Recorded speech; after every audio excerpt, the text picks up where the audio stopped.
2025 नए वित्तीय वर्ष में बैंक अकाउंट यानी सेविंग बैंक अकाउंट पर बहुत बड़ा बदलाव हुआ है और 5 नया नियम लागू किया गया है।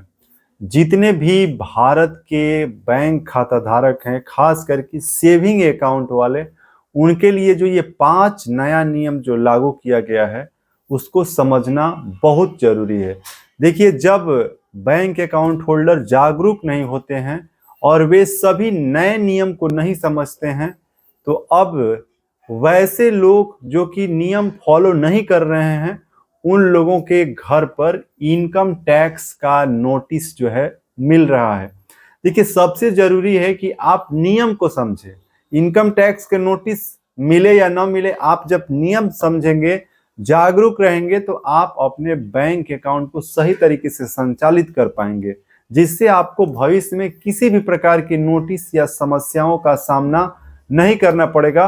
और आज हम आपको यही जानकारी दे रहे हैं कि सेविंग अकाउंट पर 2025 में लागू हुआ 5 नया नियम, सबको मिलेगा इनकम टैक्स का नोटिस। देखिए, जितने भी लोग ये नियम फॉलो नहीं करेंगे, उन सभी लोगों को इनकम टैक्स का नोटिस आज, कल या अगले 2-3 साल तक जरूर कभी न कभी उनको मिल सकता है और आपको जवाब देना पड़ सकता है कि आप अपने सेविंग बैंक अकाउंट से जो रूल है उसको यदि आप क्रॉस कर चुके हैं, तो फिर उसका आपको इंफॉर्मेशन देना पड़ेगा, आपको जो है गाइड करना पड़ेगा, समझाना पड़ेगा।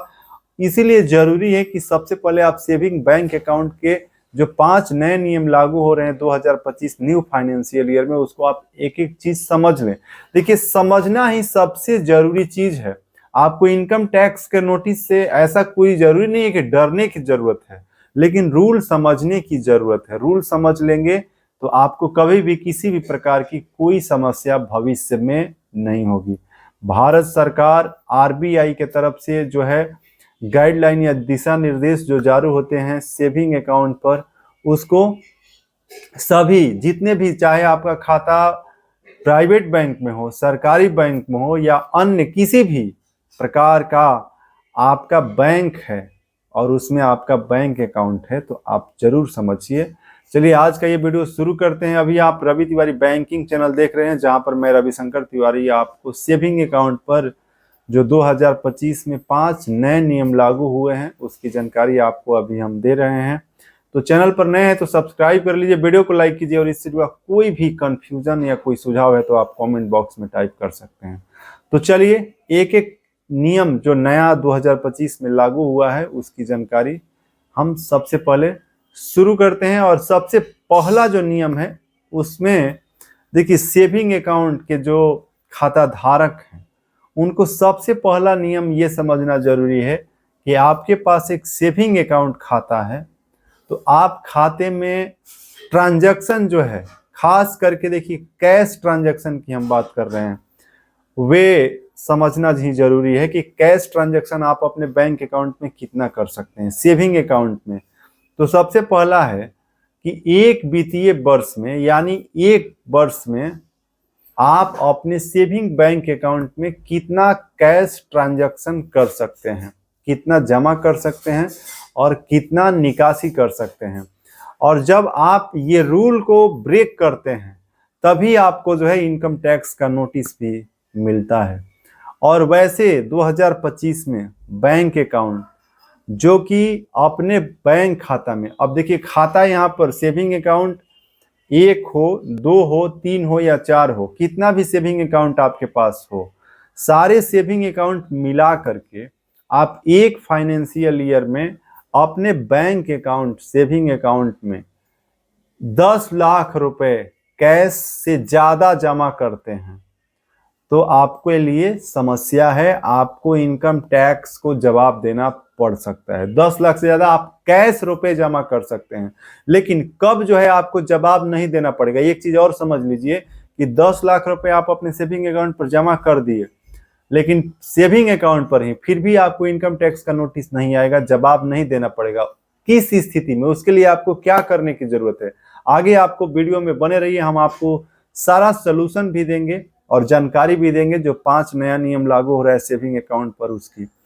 अब 10 लाख रुपए आप कैश में जमा कर रहे हैं और 10 लाख रुपए आप कैश निकासी कर रहे हैं, उतना तक तो लिमिट ठीक है, लेकिन जैसे ही 10 लाख पार कर जाते हैं तब जो है इनकम टैक्स जो आपसे सवाल जवाब के लिए नोटिस दे सकता है। लेकिन उसमें भी कुछ रूल समझने की जरूरत है जो कि आगे हम आपको बताएंगे। तो आप समझ गए कि एक फाइनेंशियल ईयर में सेविंग अकाउंट पर 10 लाख तक का ही लिमिट है, उसको ऊपर आपको नहीं जाना है। ऊपर जाने पर आपको क्या करना है ताकि आपको नोटिस न मिले, ये भी समझने की जरूरत है। दूसरा जो नियम है कि सेविंग अकाउंट पर आप एक दिन में कितना कैश जो है जमा कर सकते हैं और एक दिन में आप कितना कैश निकासी कर सकते हैं, ये भी बहुत इंपॉर्टेंट है। देखिए, जितने भी सेविंग अकाउंट होल्डर हैं वे अपने बैंक अकाउंट में एक दिन में 1 लाख रुपए कैश जमा कर सकते हैं, एक दिन में 1 लाख रुपए कैश निकासी कर सकते हैं। जो नया नियम 2025 में लागू हुआ है सेविंग अकाउंट पर, उसके अनुसार आपको हम जानकारी दे रहे हैं। 1 लाख रुपए आप जमा और निकासी। अब यहाँ पे सवाल ये है कि क्या 1 लाख हर पर डे मान लीजिए हम जमा करते हैं निकासी करते हैं तो एक ही महीना में 30 दिन के अंदर ही 30 लाख रुपए कैश हो जाते हैं। तो ये समझने वाली बात है कि एक दिन में तो 1 लाख आप कर दीजिए, लेकिन लगातार जब आप 1-1 लाख रुपए करेंगे तो फिर वहां पर समस्या होगा। और वहां पर क्या समस्या होगा? वहां पर सबसे बड़ी समस्या ये होगा कि आप 10 लाख रुपए का जो लिमिट है उसको क्रॉस कर जाएंगे। तो इसीलिए यहाँ पर आपको समझना जरूरी है कि वैसे स्थिति में आपको जो है ये ध्यान रखना है कि 10 लाख रुपए का जो सालाना आपका लिमिट है वे जो है पार ना करें, नहीं तो आपको वहां पे समस्या होगी। तो ये ध्यान रखने की जरूरत है। और देखिए, यहाँ पर एक बात करते हैं सीनियर सिटीजन के लिए। जो सीनियर सिटीजन हैं उनके लिए कितना जो है कैश एक दिन में जमा कर सकते हैं और कितना कैश निकासी कर सकते हैं। तो जितने भी सीनियर सिटीजन हैं वे अपने सेविंग बैंक अकाउंट में एक दिन में कैश 2.5 लाख रुपए निकाल सकते हैं और 2.5 लाख रुपए जमा भी कर सकते हैं। लेकिन उनके लिए भी जो कैश की लिमिट है एक फाइनेंशियल वित्तीय वर्ष में वे 10 लाख रुपए तक ही है, उससे आपको ऊपर नहीं जाना है। अब बात करते हैं तीसरे नए नियम जो सेविंग अकाउंट पर लागू हुआ है। उसमें जितने भी बैंक अकाउंट होल्डर हैं, खाता धारक हैं, वे चाहे आपका एसबीआई में अकाउंट हो, पीएनबी में हो या अन्य किसी भी बैंक में खाता हो, बैंक ऑफ इंडिया हो, सभी के लिए ये रूल है जो आरबीआई की तरफ से जो रूल जारी किए जाते हैं। देखिए, इसमें आप यूपीआई का उपयोग करते हैं तो आपका जो यूपीआई फोन पे है, गूगल पे है या फिर भीम ऐप है, पेटीएम, कोई भी ऐप है, आप अपने यूपीआई से कितना ट्रांजैक्शन एक फाइनेंशियल ईयर में कर सकते हैं। तो देखिए, उसकी जो भी लिमिट है कि जो आप अपने यूपीआई के माध्यम से जो ट्रांजैक्शन, वैसे जो रूल है जानते हैं आप लोग या नहीं जानते हैं तो आपको बता देते हैं कि एक दिन में आप यूपीआई से 1 लाख रुपए किसी भी खाते में जो है ट्रांसफर कर सकते हैं। लेकिन जब आप लगातार जो है अपने यूपीआई ऐप से हर दिन 1-1 लाख रुपए ट्रांसफर करते हैं तो इसकी राशि जो है कितना हो जाता है?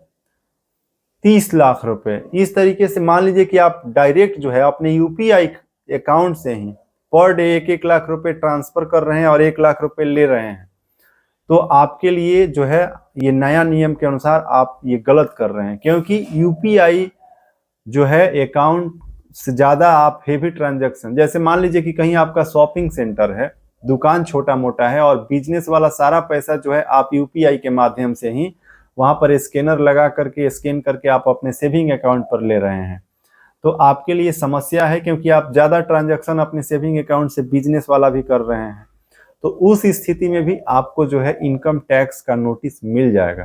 तो यदि ऐसा मामला है कि आप यूपीआई का बिजनेस वाला कुछ पैसा ले रहे हैं तो उसके लिए आप अलग अकाउंट रखिए, करेंट अकाउंट रखिए और उस पर जो है जो बिजनेस वाला यूपीआई से जो लेन देन है उसको आप कीजिए। क्योंकि यूपीआई से आप ज्यादा लेन देन करेंगे तो आपके लिए जो है इनकम टैक्स की समस्या और नोटिस मिल सकता है। तो आपको ध्यान रखना है कि आप बिजनेस रिलेटेड ट्रांजैक्शन यूपीआई से मत कीजिए। नॉर्मल ट्रांजैक्शन आप कर रहे हैं उसके लिए कोई समस्या नहीं है। जैसे 5,000 10,000 रुपया कहीं सामान खरीदारी करने के लिए गए, वहां पर आप यूपीआई से पेमेंट कर दिए, पेमेंट ले लिए, उसमें कोई दिक्कत नहीं है। लेकिन जब बिजनेस रिलेटेड ट्रांजैक्शन आप अपने अकाउंट पर यूपीआई के माध्यम से लेते हैं तो आपके लिए ये जो है 5 नया नियम जो आपको बता रहे हैं सेविंग अकाउंट पर, उसके गाइडलाइन के अनुसार जो है आप फॉलो नहीं कर रहे हैं। आगे बढ़ते हैं और सेविंग अकाउंट पर 2025 में लागू हुआ 5 नया नियम सबको मिलेगा इनकम टैक्स नोटिस में। देखिए जो अगला नियम है, चौथा नियम जो है कि आप अपने सेविंग अकाउंट से यदि एफडी करने वाले हैं, मान लीजिए कि आपका सेविंग अकाउंट है और आप बैंक में जा करके फिक्स डिपॉजिट कर रहे हैं और कैश में वहां पर मान लीजिए कि आप 10 लाख रुपए जमा करते हैं या उससे अधिक पैसा आप जमा करते हैं और फिक्स डिपॉजिट करते हैं, तो आपके लिए जो है समस्या है। क्योंकि यहाँ पर कैश में एक बार जब आप 10 लाख रुपए अपने खाता पर सेविंग अकाउंट पर जमा करके और उसका फिक्स डिपॉजिट करते हैं तो आपको जो है इनकम टैक्स का सामना करना पड़ सकता है, नोटिस आपको मिल सकता है। अब देखिए एक सवाल आपके मन में होगा, तो क्या हम अपने सेविंग अकाउंट में 10 लाख रुपए कैश नहीं जमा कर सकते हैं? कर सकते हैं। देखिए पहले से आपके यदि सेविंग अकाउंट पर 10 लाख रुपए है तो आप उसको जो है एफडी कर सकते हैं, उसमें कोई समस्या नहीं है। लेकिन एक बार में आप 10 लाख रुपए से ज्यादा कैश जमा करके और उसका आप एफडी करते हैं तो वहां पे समस्या है। अब यहाँ पे एक चीज और क्लियर कर देते हैं कि 10 लाख रुपए खाता से आ रहा है, खाता से आ रहा है, तो उसका देखिए रूल अलग है। देखिए समझना जरूरी है कि कैश की खास करके हम बात कर रहे हैं। कैश में जानकारी बैंक को नहीं होता है या सरकार को नहीं होता है कि पैसा कहाँ से आ रहा है, कहाँ जा रहा है। कोई निकासी कैश में ज्यादा कर रहा है तो कहाँ पे खर्च कर रहा है। तो इस प्रकार से जो कैश को लेकर के सबसे ज्यादा रिस्ट्रिक्शन है और ये 5 नया नियम जो है हम आपको बता रहे हैं, ये इंपॉर्टेंट है। तो यहाँ पर ये समझना जरूरी है कि कैश में आपको जो है ज्यादा पैसा जमा करके और फिक्स डिपॉजिट नहीं करना है। आगे बढ़ते हैं। सेविंग अकाउंट पर 2025 में लागू हुआ 5 नया नियम में देखिए इसमें जो है अगला, आप बहुत सारे लोग जो है क्रेडिट कार्ड का उपयोग करते हैं और क्रेडिट कार्ड का बिल यदि आप कैश में जमा कर रहे हैं और 1 लाख रुपए से कैश में आप ज्यादा क्रेडिट कार्ड का बिल जमा करते हैं तो आपके लिए जो है समस्या है। आपको अपने क्रेडिट कार्ड का बिल कैश में 1 लाख से कम ही जमा करना है। 1 लाख से ज्यादा यदि आप करते हैं तो भी समस्या है। अब देखिए क्रेडिट कार्ड का बिल जो है लगातार 2-3 लोग क्रेडिट कार्ड रखते हैं, 30-30 हजार रुपये, 40 हजार रुपये मान लीजिए आपका अलग अलग क्रेडिट कार्ड का बिल आ जाता है और कैश में उसको आप जमा कर देते हैं और ये बार बार आप काम करते हैं तो आपके लिए दिक्कत हो सकता है। क्योंकि कैश में क्रेडिट कार्ड बिल का लिमिट जो है 1 लाख क्रॉस करने पर इनकम टैक्स का नोटिस मिल सकता है। अब देखिए ये जो हम आपको सेविंग अकाउंट पर 2025 में लागू हुआ 5 नया नियम बताए, सबको मिलेगा इनकम टैक्स का नोटिस। अब इसमें कुछ चीज समझिए आप कि ये नोटिस किसको मिलेगा इनकम टैक्स का। जो 5 नया नियम लागू हुआ है इसमें कौन कौन से लोग जो है इस नोटिस से अलग रहेंगे और किनको नोटिस मिलेगा, तो क्लियर हो जाइए, साफ साफ समझ लीजिए पॉइंट। देखिए जितने भी लोग आईटीआर फाइल कर रहे हैं, उनका सेविंग अकाउंट ही है, उन पर ये नियम पूरी तरीके से लागू नहीं होगा। क्यों? क्योंकि जो लोग भी इनकम टैक्स रिटर्न यानी आईटीआर फाइल कर रहे हैं वे अपने सेविंग अकाउंट पर भी 20 लाख कैश में जमा कर सकते हैं।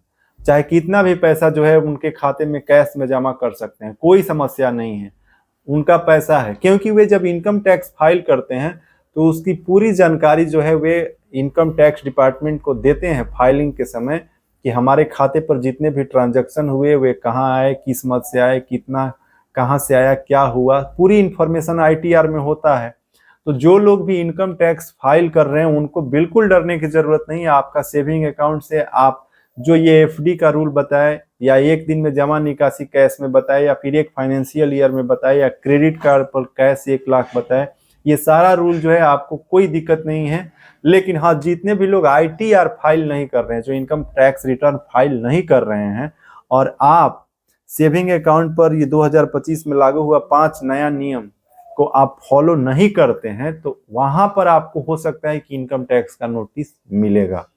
क्योंकि जो लिमिट है, जो सरकार का जो रूल है जो ट्रांजैक्शन लिमिट है सेविंग अकाउंट पर, मैक्सिमम ट्रांजैक्शन लिमिट, उसको क्रॉस करने पर जो है कभी न कभी बैंक जो है, देखिए सारा इंफॉर्मेशन इनकम टैक्स को देता है और वैसे खाता की जानकारी साझा करता है जहां पे संदिग्ध लेन देन होते हैं, तो बाद में भी अभी से लेकर के अगले 3 वर्ष में कभी भी इनकम टैक्स का नोटिस जो है मिल सकता है और आपको उस समय उसका जवाब देना पड़ सकता है कि आप इतना ज्यादा हेवी ट्रांजैक्शन कैश में आप सेविंग अकाउंट पर कैसे कर रहे हैं, कहाँ से स्रोत है, उसको जो है आपको क्लियरफाई करना पड़ सकता है।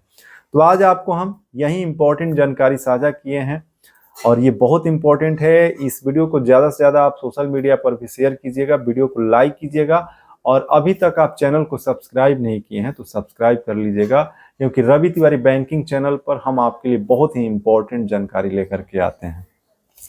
तो आज की इस वीडियो में सेविंग अकाउंट पर 2025 में लागू हुआ 5 नया नियम, सबको मिलेगा इनकम टैक्स का नोटिस की जो इंपॉर्टेंट जानकारी थी आपके साथ साझा किए हैं। तो आज की वीडियो में बस इतना ही। जय हिंद, जय श्री राम।